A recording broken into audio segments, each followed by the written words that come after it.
जय श्री राम। वाल्मीकि महर्षि की जय, पवन पुत्र हनुमान की जय। इन सबको वंदन करके आज हम सुनेंगे वाल्मीकि रामायण में बालकांड का तृतीय सर्ग, जिसमें वाल्मीकि मुनि द्वारा रामायण काव्य में निबंध विषयों का संक्षेप में उल्लेख। नारद जी के मुख से धर्म, अर्थ एवं काम रूपी फल से युक्त हितकारक, मोक्षदायक तथा प्रकट और गुप्त संपूर्ण रामचरित्र को, जो रामायण महात्म्य की काव्य की प्रधान कथा वस्तु था, सुनकर महर्षि वाल्मीकि जी बुद्धिमान श्री राम जी के उस जीवन का भली भांति साक्षात्कार करने के लिए प्रयत्न करने लगे। वे पूर्वाग्न उषा के आसन पर बैठ गए, विधिवत आचमन करके हाथ जोड़े हुए स्थिर भाव स्थित हो योग धर्म समाधि के द्वारा श्री राम आदि के चरित्रों का अनुसंधान करने लगे। रामायण श्री राम, लक्ष्मण, सीता तथा राज्य और राजरानियों सहित राजा के दशरथ से संबंध रखने वाली जिनकी बातें थी, हंसना, बोलना, चलना और राज्य पालन आदि जितनी चेष्टाएं हुई, उन सब का महर्षि ने अपने योग धर्म के बल से भली भांति साक्षात्कार किया। सत्य प्रतिज्ञ श्री रामचंद्र जी ने लक्ष्मण और सीता के साथ वन में विचरते हुए उस समय जो लीलाएं की थी, वे सब उनकी दृष्टि में आ गई। योग का आश्रय लेकर उन धर्मात्मा महर्षि ने पूर्व काल में जो घटनाएं घटित हुई थी, उन सबको वहाँ हाथ पर रखे आंवले की भांति प्रत्यक्ष देखा। फिर से बताता हूँ। योग का आश्रय लेकर उन धर्मात्मा महर्षि ने पूर्व काल में जो घटनाएं घटित हुई थी, उन सबको वहाँ हाथ पर रखे आंवले की तरह प्रत्यक्ष देखा। सबके मन को प्रिय लगने वाले भगवान श्री राम के संपूर्ण चरित्र का योग धर्म समाधि के द्वारा यथार्थ रूप से निरीक्षण करके महाबुद्धिमान महर्षि वाल्मीकि ने इन सबको महाकाव्य रूप देने की चेष्टा की। महात्मा नारद जी ने पहले जैसा वर्णन किया था, उसी क्रम में भगवान वाल्मीकि मुनि ने रघुवंश विभूषण श्री राम के चरित्र विषयक रामायण काव्य का निर्माण किया। जैसे समुद्र सब रत्नों की निधि है, इस प्रकार यह महाकाव्य गुण, अलंकार एवं ध्वनि आदि रत्नों का भंडार है। इतना ही नहीं, उन संपूर्ण श्रुतियों के सारभूत अर्थ का प्रतिपादक होने के कारण सबके कानों में प्रिय लगने वाला तथा सभी के चित्त को आकृष्ट करने वाला है। यह धर्म, अर्थ, काम, मोक्ष रूपी गुणों, फलों से युक्त तथा इनका विस्तार पूर्वक प्रतिपादन एवं दान करने वाला है।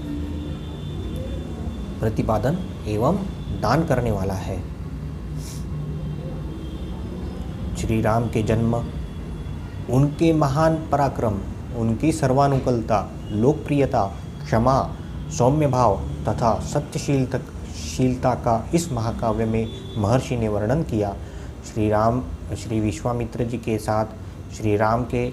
लक्ष्मण के जाने पर जो उनके द्वारा नाना प्रकार की विचित्र लीलाएं तथा अद्भुत बातें घटित हुई, उन सब में इनमें महर्षि ने वर्णन किया।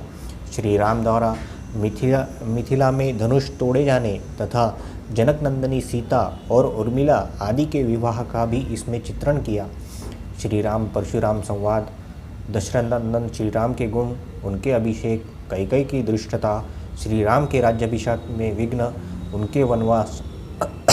राजा दशरथ के शोक विलाप और परलोक गमन, प्रजा के विषाद, साथ में जाने वाली प्रजाओं का मार्ग में छोड़ने, निषाद राजगृह के साथ बात करने तथा सुत सुमंत को अध्याय लौटाने आदि का भी इसमें उल्लेख किया है।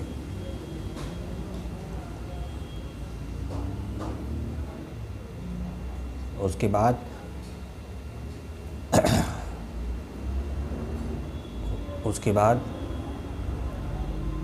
श्री राम आदि का गंगा के पार जाना, भगवान मुनि का दर्शन, भारद्वाज मुनि का दर्शन, भारद्वाज मुनि की आज्ञा लेकर चित्रकूट जाना और वहाँ की नैसर्गिक शोभा का अवलोकन करना, चित्रकूट में कुटिया बनाना, उसमें निवास करना, वहाँ भरत का श्री राम से मिलने के लिए आना, उन्हें वहाँ अयोध्या लौट चलने के लिए प्रसन्न करना, मनाना, श्री राम द्वारा पिता को जलांजलि दान, भरत द्वारा अयोध्या के राज सिंहासन पर श्री रामचंद्र जी की श्रेष्ठ पादुकाओं का अभिषेक एवं स्थापन, नंदीग्राम में भरत का निवास, श्री राम का दंडकारण्य में गमन, उनके द्वारा विराट का वध,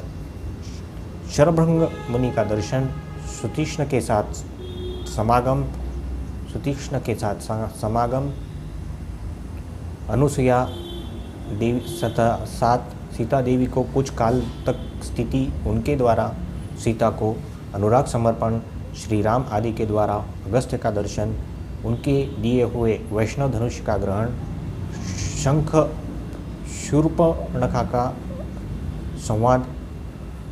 श्री राम की आज्ञा से लक्ष्मण द्वारा उसका विरूपकरण, उसकी नाक और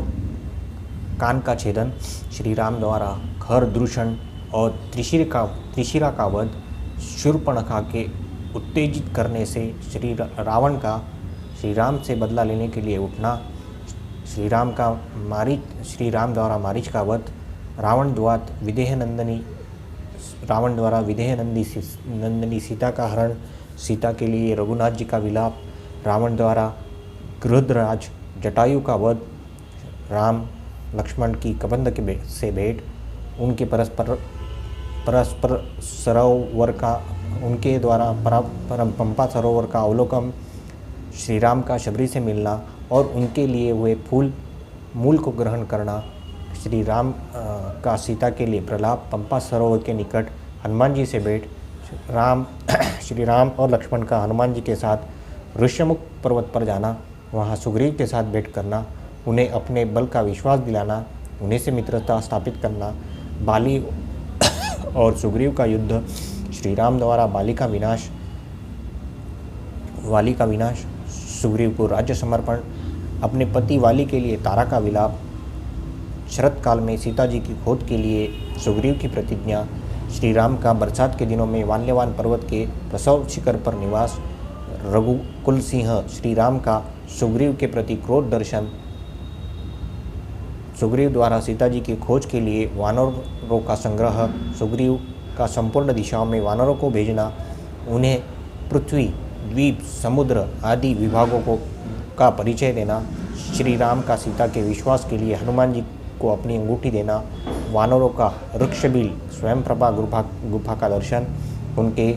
प्रयोपवेशन प्राण त्याग के लिए अनशन, संपत्ति से उनकी भेंट और बातचीत,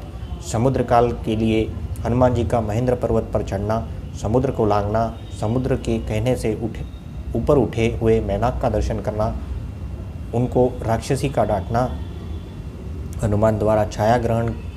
का सिंह का दर्शन एवं निधन, लंका के आधारभूत पर्वत त्रिकुट का दर्शन, रात्रि के समय लंका में प्रवेश, अकेला होने के कारण कर्तव्य का विचार करना, रावण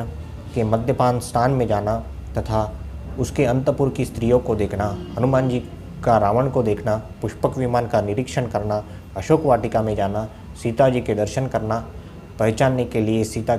को अंगूठी देना और उनसे बातचीत करना, राक्षसियों द्वारा डांट फटकार, त्रिजटा को श्री राम के लिए शुभ सूचक स्वप्न का दर्शन, सीता हनुमान जी को चूड़ामणि प्रदान करना, हनुमान जी का अशोक वाटिका के वृक्षों को तोड़ना, राक्षसियों का भागना, रावण के सेवकों का हनुमान जी द्वारा संहार, वायुनंदन हनुमान का बंदी होकर रावण की सभा में जाना, उनके द्वारा गर्जन और लंका का दाह, फिर लौटती बार समुद्र को लांघना, वानरों का मधुवन में जाकर मधुपान करना, श्री रामचंद्र जी को आश्वासन देना, सीता जी की दी हुई चूड़ामणि अर्पित करना, सेना सहित सुग्रीव के साथ श्री राम की लंका यात्रा के समय समुद्र में भेंट, नल का समुद्र पर सेतु बांधना, उसी सेतु के द्वारा वानर सेना का समुद्र के पार जाना, रात को वानरों का लंका के चारों ओर घेरा डालना, विभीषण के साथ श्री राम की मैत्री बांधना, विभीषण का श्री राम को रावण के वध का उपाय बताना, कुंभकर्ण का निधन, मेघनाथ का वश, रावण का विनाश, सीता की प्राप्ति, शत्रु नगरी लंका में विभीषण का अभिषेक, श्री राम द्वारा पुष्पक विमान का अवलोकन, उनके द्वारा दल बल सहित उनका अयोध्या के लिए प्रस्थान, श्री राम का भारद्वाज मुनि से मिलना, वायुपुत्र हनुमान को दूत बनाकर भरत के पास भेजना, अयोध्या में आकर भरत से मिलना, राम के राज्याभिषेक का उत्सव,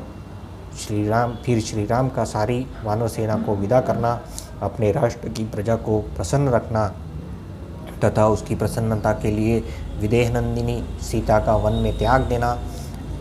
इत्यादि अनेक वृत्तांतों को इस पृथ्वी पर श्री राम का जो कुछ भविष्य चरित्र था उसको श्री भगवान वाल्मीकि मुनि ने अपने उत्कृष्ट महाकाव्य में अंकित किया है। इस प्रकार वाल्मीकि निर्मित आर्ष रामायण आदि काव्य के बालकांड में तीसरा सर्ग पूरा हुआ। जय श्री राम। सियावर रामचंद्र की जय। पवन पुत्र हनुमान की जय। वाल्मीकि ऋषि की जय। आज के आनंद की जय।